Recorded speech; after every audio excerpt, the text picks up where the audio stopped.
Salve, salve, guerreiros! Sejam todos bem-vindos ao nosso canal. Aqui quem vos fala é o professor Edson Moraes. Você é aluno do segundo ano, seja bem-vindo. Hoje nós vamos dar continuidade aos nossos assuntos voltados para termodinâmica, calorimetria. Em especial hoje vamos falar de mudanças de fase. Então, acompanhe comigo. Mudança de fase ou mudança de estado físico da matéria vai depender de quais variáveis? Vamos ver, a gente já vinha abordando inicialmente que existe uma quantidade de calor necessária para isso. Existe até uma classificação para isso. É o calor latente, lembra? Que vem do latim latener, que quer dizer suspender. A quantidade de calor foi tão grande, tão suficiente, que necessariamente aquela quantidade de substância, de massa, se submeteu a uma mudança de fase, uma mudança de estado. Pois muito bem, para isso vamos relembrar algumas situações. Vamos relembrar os estados físicos da matéria, né? E sua agregação, como que os três estados se apresentam basicamente, tá? De maneira bem simples. No estado sólido, a gente sabe que se apresenta de maneira bem definida, bem fixa, né? Tanto a sua forma quanto o seu volume. A substância quando se encontra no estado sólido, não é verdade?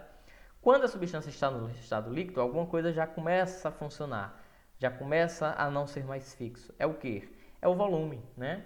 O objeto em si, o recipiente em si é quem vai determinar, né? Não é o volume, perdão, é a forma, né? Vai determinar a forma que está se adequando ou se adaptando àquela quantidade de volume. Portanto, substâncias no estado líquido apresentam forma variável, né? Mais um volume fixo, definido, tá? E a substância no estado gasoso, aí não. Nem mais a forma, nem o volume é fixo. Tudo é variável, tudo é indefinido, tá bom? Só para a gente lembrar como que essa matéria se organiza nos estados de agregação. E claro, aqui nos mais básicos, né, possível, tá bom? Então essas mudanças de estado, né, para outro vai receber nome específico. Vocês vão ver como. Então, vamos lembrar. Do sólido para o líquido, tínhamos a fusão, lembra? Nessa mudança. Do líquido para o vapor, vaporização. Lembrando que essa vaporização pode ter dois nomes. Calefação, quando o processo se dá de maneira, bem rápida, né? Tipo uma gotinha cai na superfície aquecida. Faz no instante se evapora, né? Assim quando cai num recipiente ali que já está aquecido. Ou ebulição, também chamada ainda de evaporação, quando esse processo se dá de maneira lenta. Lembra aí da roupa estendida no varal, tá bom? A roupa que está molhada e depois de um certo tempo vai estar seca. Aí existe a sublimação direta, quando a substância sai do estado sólido para o estado de gasoso. Um exemplo muito clássico disso é a naftalina, né? A naftalina, as bolinhas de naftalina, quando colocadas em recipientes fechados, né? As pessoas antigamente utilizavam ela para livrar ali e afastar insetos, vermicidas e tal, né? Das roupas. Então, a naftalina passa do sólido para o vapor, dado um certo tempo. A gente chama isso de sublimação direta. Agora, lembrem todos, esse processo que sai de uma substância sólida para líquida, de uma líquida para vapor, ou de uma sólida para vapor direta, é um processo de aquecimento. A substância precisa ser aquecida, né, para poder isso acontecer. A substância está ganhando calor para poder isso acontecer, tá bom? Agora vamos voltar nesses processos. Quando a água líquida se transforma em gelo, diz-se que solidificou, não é verdade? Quando o vapor se transforma em líquido, diz-se que condensou, tá? Aqui também nós temos a condensação ou a liquefação. É só você lembrar, né? Quando você pega aí o vapor quente, né, que sai, né, da nossa boca sobre uma superfície fria, sobre o espelho, alguma coisa do tipo, que vai acontecer? Vai acontecer que ela vai condensar, vai transformar isso em líquido. Então, às vezes as pessoas não entendem, poxa, durante a noite choveu, foi? Não, o orvalho é a formação a partir da liquefação. O orvalho da manhã, o orvalho que a gente encontra nas plantas, ali é quando uma certa quantidade de vapor de água encontra uma superfície ainda mais fria, que é as folhas das plantas, algumas pedras, a superfície de um carro, né, assim? E aí, quando isso acontece, o processo físico transforma aquele vapor em líquido, né? Não foi uma chuva que deu durante a noite, tá bom? E também existe a sublimação inversa, quando passa-se de vapor para sólido. Há quem diga que isso acontece muito nos polos, Polo Norte e Polo Sul, né? Muito de substâncias de vapores são transformados em massas rochosas de gelo. Tá bom? Tudo bem? Nesse processo, que as setas estão todas de azul, aí nós temos um resfriamento. Para a condensação acontecer, precisou-se doar calor. Para a solidificação acontecer, precisou-se doar calor. Tranquilo? Então, no processo de fusão, vaporização, sublimação direta, temos aquecimento da substância, recebimento de calor.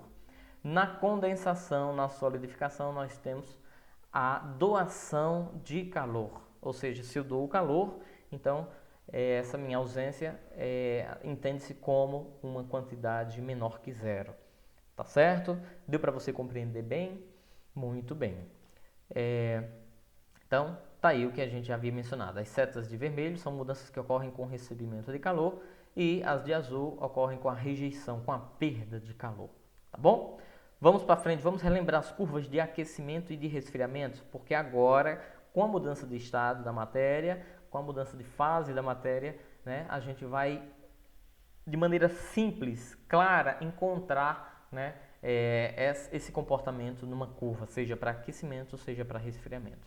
Lembrando que a gente vai utilizar substâncias puras, nenhuma daquelas outras substâncias que a química trata, né? Aqui a gente precisa analisar ainda como base para entender, inclusive, aquelas outras mudanças, tá bom? Então, para cada valor de pressão, vamos admitir até uma pressão constante da atmosfera, aquela pressão ATM que a gente chama, as substâncias puras possuem ponto de fusão e de ebulição sempre constantes, bem fixos, bem definidos, como a gente entende, né, desde termometria. Então, por exemplo, vamos assumir a água. Então, suas curvas de aquecimento e de resfriamento vão ter a seguinte característica. Lembrando, há uma pressão constante, tá? De 1 atm. Tá aqui, ó.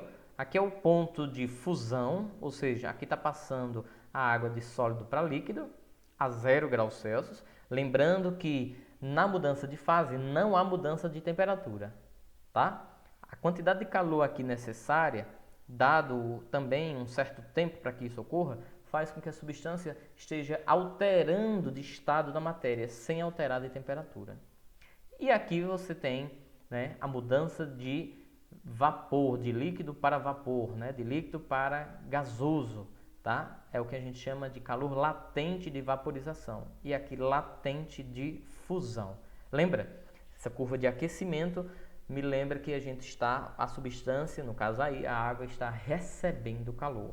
Então, substância no estado sólido, ou seja, no gelo, substância e que, portanto, aqui nós temos calor sensível, né? Aqui, calor latente de fusão. Aqui nós temos a água no estado líquido e, portanto, absorvendo energia para aumentar sua temperatura, portanto, calor sensível. Aqui, nessa outra fase constante do gráfico, da curva de aquecimento, nós temos o calor latente de vaporização, tá? Mantendo a temperatura constante de 100 graus. E a partir de então, né, a água no estado gasoso. Tudo bem? Vamos ver como é que fica isso agora na curva de resfriamento. A água vem do estado gasoso. Olha aqui o tanto de tempo que ela leva para condensar-se, ou seja, passar do estado gasoso para líquido, que é a condensação. Também ao mesmo 100 graus. Mas por a curva ser decrescente, essa quantidade de calor vai ser negativa. Então, já dando um spoiler do que a gente vai ver, você vai ver que o calor latente de vaporização da água é o mesmo calor latente de condensação ou de liquefação da água. A diferença é que um positivo e o outro é negativo. Tá bom? Aqui a água no estado líquido, né? Calor sensível para que isso aconteça, essa mudança, né, de vapor para líquido inteiramente. Aqui a mudança, a transição de fase de líquido para sólido, é o que a gente chama de calor latente de solidificação. Mais um spoiler, o latente de solidificação é igual ao latente de fusão. A diferença é que é negativo, tá? Dado que aqui é uma curva de resfriamento. E a partir de então, né, a água já se solidificou, então aqui nós tínhamos gelo. Quanto mais tempo vai passando, mais ela vai resfriando, né? E tornando ainda fixo, bem definida aquela sua estrutura no estado sólido. Tudo bem, pessoal? Qualquer dúvida, você reprisa o vídeo, volta um pouquinho e revê essa explicação, tá bom? É importante ressaltar que todos esses desenhos aí estão fora de escala. A gente não está dizendo necessariamente que vai acontecer sempre assim, tá bom? Muito bem, então vamos relembrar o que é o calor latente? É aquele calor cedido ou recebido por um corpo para provocar mudança de estado físico da matéria, tá bom? É o calor latente. Essa quantidade de calor que provoca essa mudança, né, de estado físico, ele é diretamente proporcional à massa do corpo que vai sofrer essa mudança. Portanto, se esse corpo tem massa 1, precisa-se de uma certa quantidade 1 para fazer ele mudar de fase. Se dobrarmos essa massa, se triplicarmos essa massa, vai sempre dobrando ou triplicando essa quantidade de calor necessária para que ocorra a alteração, a mudança de estado da matéria. Tudo bem? Portanto, só com essa informação já dá para a gente fechar nossa linguagem matemática. A quantidade de calor é diretamente proporcional à massa. Se esse m estivesse aqui, ó, dividindo, né? Lembra, quando uma grandeza divide outra, isso é uma relação direta. Sempre será algo constante. E esse constante é o que nós chamamos de latente. É o calor latente para com a substância, ok? Portanto, esse coeficiente de proporcionalidade L é o que a gente falou, né? O calor latente de mudança do estado físico do material. Pois muito bem. Quando a gente diz, por exemplo, que o calor latente de fusão da água é 80, e pode gravar, essa informação é verdadeira. O calor latente, né, de fusão da água é 80 calorias por gramas e o latente de vaporização é 540, né? Então, mas vamos começar aos poucos. Quando a gente diz que é 80 calorias por gramas, sabe o que isso significa? Que para derreter 1 grama de gelo, eu vou precisar sempre de 80 calorias. Lembrando que esse gelo precisa estar sempre a 0 graus Celsius, tá? Deu para entender? Então, latente de fusão do gelo é 80 calorias para cada 1 grama de gelo envolvida, tá? Então, se eu tenho 1 grama de gelo que eu vou precisar derreter, eu preciso de 80 calorias para derretê-lo, tá? Se for 2 gramas, eu preciso de 160, não é uma relação direta, né? Se for 3 gramas de gelo, eu preciso de 240 calorias para fazer ele derreter. Tudo bem? Deu para você compreender? Portanto, agora como que vai se dar essas trocas de calor com as mudanças do estado físico da matéria? Vamos ver, né? Nas nossas explicações anteriores, em especial na nossa aula anterior, que falávamos do balanço energético, o princípio geral de trocas de calor, quando muitas substâncias são colocadas dentro de um calorímetro, a gente percebia apenas que elas alteravam de temperatura, variavam suas temperaturas, não era verdade? Pois muito bem, porque ali a gente estava levando em conta apenas o calor sensível. Mas agora que nós expandimos as nossas fronteiras, sabe-se que o calor pode ocasionar a mudança de temperatura da substância e que se isso ainda persistir, vai ocorrer a mudança de fase? Então, por que não agora incluir tudo isso no questionamento? Vai ficar uma questão muito mais bem elaborada, é verdade, mas muito mais completa. Então, vamos ver como isso acontece? Então, lembrando, né, o princípio geral das trocas de calor é a soma de todos os Qs, né, de todas as quantidades. Ou seja, se tem 3 substâncias dentro de um calorímetro, as 3 substâncias, né, trocam calor umas com as outras, né, enquanto uma doa, a outra recebe, ao passo de que essa soma algébrica tem que ser 0, né, para obedecer à conservação de energia. Mas, em especial, agora com o calor latente, a gente tem que levar em conta o seguinte, né, vamos primeiro analisar, né, além dessa variação de temperatura, o que ocorre com uma substância especial quando ela mudar de fase, tá? Então, uma situação bem comum. Vamos pegar aí um copo com 300 gramas de água que está a 20 graus Celsius. Pode ser água, como pode ser outra bebida à base de água. O pessoal não faz isso, né? Vai colocar umas pedrinhas de gelo ali para que a temperatura da água ou da bebida fique mais amena, né? Mais agradável. Então a pergunta é assim: quantos gramas de gelo a 0 graus deve ser colocada nessa água para que ela saia de 20 graus Celsius para 10, para que ela fique um pouco mais friazinha, né? Não gelada, mas um pouco mais fria. Você percebe que agora eu vou interagir blocos de gelo com água no estado líquido? Então essa interação vai permitir trocas de calor, não é verdade? E essas trocas de calor podem se dar de maneira sensível ou de maneira latente. Essa é a nossa atenção a partir de agora. Portanto, muito cuidado. Dados: calor específico da água é 1, né? Calorias por cada grama vezes graus Celsius. E o calor latente de fusão do gelo, isso até porque o gelo vai derreter, né? Para fazer essa substância esfriar um pouco mais, a 80 calorias por cada gramas. Tá bom? São dados que nós vamos precisar na questão. Como que nós vamos utilizá-los? Vamos ver. Está aqui o copo com 300 gramas de água e uma certa quantidade de gelo. Essa é a nossa pergunta, saber qual é essa massa de gelo, né? Então, o gelo em si vai receber calor e a substância, o líquido, então vai, né, doar esse calor para o sistema. A ponto que, graficamente, teremos a água partindo de 20, mas descendo até chegar à temperatura de equilíbrio, que nós já achamos, que é 10, e o gelo, que inicialmente parte de 0, um certo tempo ele leva para fazer e se permitir, né, mudar de fase, e só a partir de então, só a partir daqui, ó, é que esse gelo vai passar, que não vai ser mais gelo, né, já vai ser essa mesma quantidade de gelo agora na massa, no estado líquido, aumentando, recebendo calor para aumentar seu nível de temperatura até chegar ao equilíbrio, que é 10. Deu para você compreender? Então aqui no mínimo nós temos 3 continhas. Essa água que vai doar calor, esse gelo que vai transitar do estado sólido para líquido, e depois o que sobrar, né? O que sobrar não, toda essa massa, né, vai elevar a sua temperatura de 0 a 10. Tudo bem? Portanto, vamos ver como é que no princípio geral de trocas de calor isso se resolve. Está aqui, a quantidade de gelo trocada com a quantidade de água tem que dar 0, não é isso? Muito bem. Agora, olhe, eu vou pegar até a minha caneta para vocês perceberem que são as 3 continhas como eu falei. Sabe o que é isso aqui, minha gente? M do gelo vezes 80. Isso é o calor latente acontecendo. É isso aqui, ó, é o calor latente acontecendo. M vezes L. Vocês acabaram de aprender isso, né? M vezes L é o calor latente. E esse latente é o de fusão do gelo, né? Ó. Então, massa do gelo, que eu não sei quem é, vezes 80, porque 80, né, a questão já nos deu. Nós já, a partir de hoje, já vamos saber. 80 calorias por gramas é sempre o latente de fusão da água, tá bom?